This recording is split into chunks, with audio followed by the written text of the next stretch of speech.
Não tem como a gente falar sobre animação e principalmente estética própria sem a gente mencionar então Tim Burton. E não só nas animações, mas em a ver com todo o cinema também. É claro demais que toda aquela essência e o estilo único dele é muito notável. As animações então ele tem o seu tom de humor próprio, ele tem toda a sua forma de estética única. E não só as animações, mas também os filmes em geral. E antes da gente entrar então nessa revolução e nesse mundo do Tim Burton, eu quero pedir para você se não é inscrito no canal, já vai deixando sua inscrição e também vai deixando seu like, eu tenho certeza que você vai gostar. Além então desse estilo próprio do diretor, a gente vê também que esse não é o ponto único e nem talvez o ponto forte do diretor, e também nem tanto o maior ponto dele, mas sim como ele pensa em todos os processos, como aquilo vai ser no resultado final. E entrando nesse assunto, não tem como a gente fugir e não falar sobre a animação em stop motion, onde eles usam então bonequinhos reais, né? Eles fazem ali as miniaturas de tudo que aparece no filme basicamente, e eles mudam então posições, o rosto e etc, frame a frame. E um trabalho desse leva muito tempo para ter um bom resultado. É bem trabalhoso e infelizmente até não agrada todo mundo. Tem gente que por ser então stop motion nem gosta de assistir. Mas a gente tem que reconhecer que é muito valioso e conta muito bem as histórias que o Tim Burton escolhe. E obviamente quando a gente pensa nessas animações já vem logo de cara O Estranho Mundo de Jack e também A Noiva Cadáver. Que por mais que ele já tenha trabalhado em várias outras animações, essas duas principais são as que conseguem até mais mexer com as pessoas. E o interessante disso tudo é a gente ver que, por mais que tenha uma estética gótica, uma coisa mais sombria, isso tudo era uma coisa que já morava dentro da cabeça do próprio Tim Burton. Pra vocês terem uma ideia, ele já teve uma oportunidade de trabalhar na Disney e conseguir então se relacionar com outros artistas na época, tava no seu auge e no seu patamar, e conseguiu trazer muitas coisas então pra sua bagagem pro que ele é hoje. Só que querendo ou não, em questão de animação, na Disney eles já pensavam duas vezes pra colocar ele ali naquele projeto, porque viram que ele era meio diferente, ele tinha todo esse pensamento mais sombrio e etc, então eles pensavam que talvez não seria uma coisa muito bacana assim para público infantil, e a animação naquela época praticamente era voltada para eles. Mas querendo ou não, futuramente eles vieram a ficar recontratando ele, chamando ele então para ajudar e até direcionar alguns projetos bem específicos. E querendo ou não, depois de um tempo viram que ele tinha um potencial enorme, aquele talento nato do cara,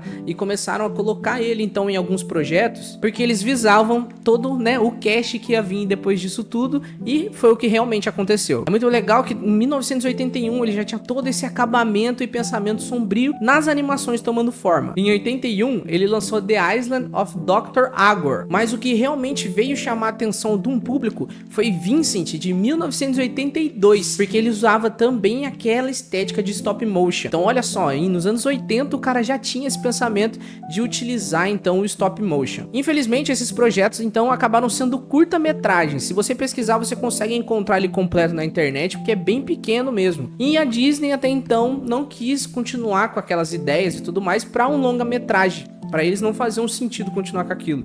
Então o Tim Burton, de boa, aceitou numa boa, mas ainda assim ele guardou no papel tudo que ele já estava planejando para um futuro, né, bem breve até. Mas mesmo as suas animações então não dando certo, ele não desanimou, principalmente não desanimou como diretor, porque daí veio todos os projetos então de Beetlejuice, ele teve o desenvolvimento e a direção de Batman, e uma das melhores obras aí que muita gente, né, hoje em dia cultua como uma coisa cult e tudo mais, que é o Edward Mãos de Tesoura, que, né, diga-se de passagem que é um puta de um filme. E mesmo assim, ele focado então em fazer esses filmes, ele não abandonou a animação, porque era uma coisa que ele precisava daquilo, fazia parte dele como um artista nato mesmo. Ele tinha mania então de lançar comerciais de televisão utilizando o stop motion. Tem um até que na época que saiu foi bem famoso, que é o Gnome Garden, que basicamente era uma história de um gnomo que fugia dali, tá, pra voltar pra floresta. E mesmo sendo muito rápido, dá pra gente ver que tem uma estética, o estilo que ele queria já começar a aplicar nos seus filmes. E no meado de tanto projeto, de tanto comercial e de coisas menores,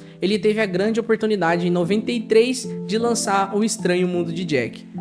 E meus amigos, foi um impacto bem grande, porque foi uma coisa bizarramente divertida. Algumas pessoas, pelos seus filmes e tudo mais, eles já estavam acostumando com as suas ideias, mas nas animações, para um longa-metragem, muita gente não estava nem preparada para o que viria daquilo. Porque, meu, imagina, na época ali, ele surge com uma ideia de uma caveira que tá cansada do Halloween e vai roubar um Papai Noel para fazer o Natal para eles. Querendo ou não, é um roteiro muito diferente do que eles estavam acostumados a ser lançados na época, e abraçou não só crianças, mas muita gente velha na época. E o maior ainda disso tudo, não é nem o roteiro, e sim porque ele juntava até musical no meio de tudo aquilo. E o mais legal disso tudo é que ele já tinha todo o pensamento do Jack desde quando ele era adolescente. Ele já tinha concept arts, rascunhos e praticamente um enredo meio que preparado sobre essa história. Então dá pra ver que a cabeça do cara já era uma coisa muito revolucionária vindo do que a gente estava acostumado na época em relação às animações. Mas ele não abriu mão disso. Ele mesmo passando por uns perrengues e tudo mais,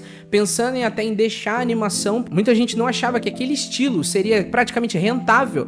Então ele tava ali tentando de alguma forma se reerguer e conseguir então lançar esse filme de forma independente. Mas a Disney, né, fez ali com ele um bem boladinho e tudo mais, e eles conseguiram então lançar o Estranho Mundo de Jack. E o sucesso foi tão grande que depois disso já veio mais 2 filmes sendo desenvolvidos e tudo mais. Então deu pra ver que deu super certo e valeu a pena então ter abraçado a ideia do Tim Burton. E aparentemente ele meio que demora um pouco pra desenvolver algumas coisas, porque 12 anos depois veio então A Noiva Cadáver. E eu falar pra vocês que a competição na época ela não era fraca. Ele lançou então essa animação, mas tava rolando então o Galinho, Chicken Little e Robôs, que querendo ou não chamaram muita atenção do público na época. O desempenho então de Noiva Cadáver ele acabou sendo bem notável, porque na época a Disney, Pixar e DreamWorks elas estavam focadas então em animações mais futuristas. Eles pensavam então em distopias, ataques alienígenas, enquanto isso o Tim Burton vem com uma ideia totalmente diferente disso e impacta então a indústria das animações de uma forma muito bem positiva, né? Até porque mesmo sendo roteiros futuristas das outras empresas, o Tim Burton vem até com um personagem mais depressivo, como o Victor da Noiva Cadáver, e vem com um roteiro então meio que mórbido, né, mais funcional, e trouxe então essa estética dele totalmente pra gente vivenciar então lá em 2005. E ele já vinha fazendo colaborações bem interessantes, porque no desenvolvimento então da Noiva Cadáver ele já queria o Johnny Depp, né, que fez o Edward Mão de Tesoura, como a voz do Victor, e a Helena Bonham Carter também como a Noiva Cadáver. Então ele já pensava nessas collabs e quem seria o papel perfeito ali, mesmo sendo em animação, a voz do personagem seria praticamente a atuação deles ali, dando vida aos personagens. Então ele já tinha todo esse pensamento e ele já tinha também a conexão para conseguir colocar eles então nos filmes. E mais uma vez então, com esse lançamento da Noiva Cadáver, ele me vem com a bomba de colocar mais um musical. E com isso, querendo ou não, algumas pessoas ficaram, né, com o nariz meio torcido ali, mas para ele não tinha problema algum, porque era a arte que ele queria aplicar e aquilo funcionou demais. E dentro das suas maiores revoluções, a gente pode falar que em questão da animação stop motion, é uma coisa que anda ali de mãos dadas com o estilo do Tim Burton. Ele conseguiu reviver um estilo de animação que já estava em desuso, ninguém jamais estava querendo utilizar aquilo, a tecnologia estava aí para conseguir fazer então as animações, né, em 3D digital e tudo mais, mas ele não quis abrir mão disso. Ele conseguiu mostrar que esse estilo de arte mais artesanal é uma forma mais complexa, é uma forma de arte que consegue sim contar histórias complexas e muito emocionais. E isso incentivou muitas outras pessoas a buscarem o estilo stop motion, principalmente cineastas, resultando então do renascimento desse estilo em volta ao cinema. E a gente tem que confirmar que o Tim Burton é um dos maiores impactantes assim da cultura e da indústria nas animações. O seu estilo visual não apenas definiram muitas coisas que estavam por vir, mas também mudou muito sobre o que uma animação pode representar para as pessoas. E por último, ele conseguiu também mudar como essas histórias vão ser contadas. Ele mistura ali o terror, a comédia, a fantasia e também o romance, abrindo portas então para que novas animações pudessem explorar novos temas e as suas emoções, e mostrando para muitas pessoas que quem disse que a animação só é feita para uma criança. Tim Burton, ele não é só um diretor, ele é realmente uma referência tanto no cinema quanto nas animações. É muito importante porque as suas obras faz a gente conseguir parar e pensar um pouco e refletir sobre a questão das nossas identidades e o que realmente é ser diferente, que é uma coisa que ele passou pela vida dele inteira sendo diferente, e provar pra você que você não tá sozinho. Bom, enfim, eu espero que você tenha gostado então desse vídeo falando um pouco sobre a revolução e o impacto cultural de que o Tim Burton trouxe para as pessoas. Teve muitos outros filmes e muitas outras colaborações, mas eu acho que isso serve de um tema muito para um próximo vídeo. Se você gostou desse estilo de vídeo, deixa aí nos comentários mais alguns temas que a gente pode trazer sobre as animações aqui no canal. Então, se você também não é inscrito no Animania, você tá perdendo tempo, vai lá, deixa a sua inscrição, porque tem bastante vídeo vindo por aí, e não só vídeos longos, mas também vídeos curtos lá na aba de Shorts. Eu vou deixar aqui para vocês mais outras 2 opções de vídeos para você assistir antes de sair. Muito obrigado então pela sua atenção e vejo você no próximo vídeo.